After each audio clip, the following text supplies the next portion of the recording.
Assalomu alaykum qadrli yurtdoshlar. Navbatdagi ishimiz tayyor bo'ldi. Andijon viloyati Buloqboshi tumaniga qo'ydik. O'zimiz ham Buloqboshidanmiz. Ko'pchilik so'rashadi, Andijonni qayerdansiz deb. Buloqboshidanmiz.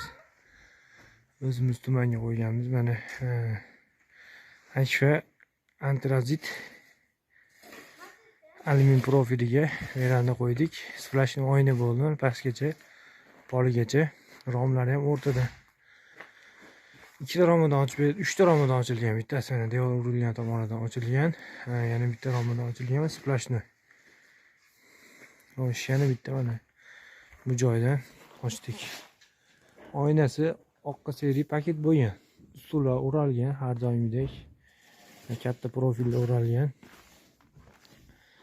Kichkina profillar emas, tunikofon emas, bu alkofon. Doğrusu hech narsa bo'lmaydi alkofonlarimiz. Xo'sh. Bu tomonda ham alkofonni burchak qilib o'raganmiz.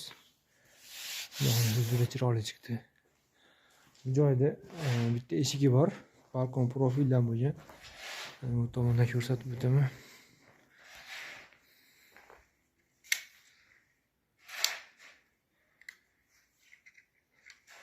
Balkon profili nimaga afzalligi bor deb so'rashyapti. Bu balkon profili mustahkam bo'ladi.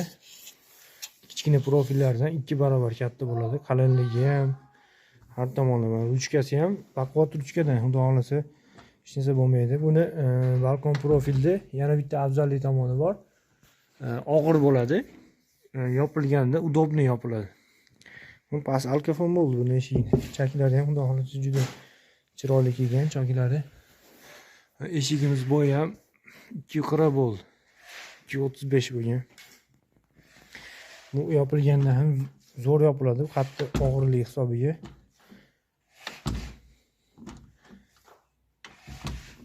Eshiklariga 4 tadan petla qo'yganmiz.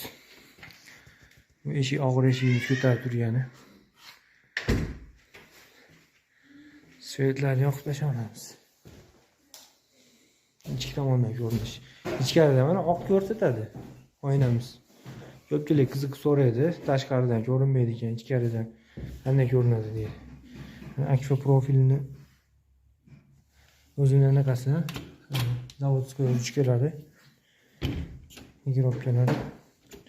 Splashni ochiladi. Xudo xolasa havo ham zo'r kiradigan bo'lib. Bu romga 3 tadan petla qo'yganmiz og'irligi hisobiga. Bemalol murojaat qila olasizlar. Dastlabki ustanobga vodiy bo'ylab mavjud.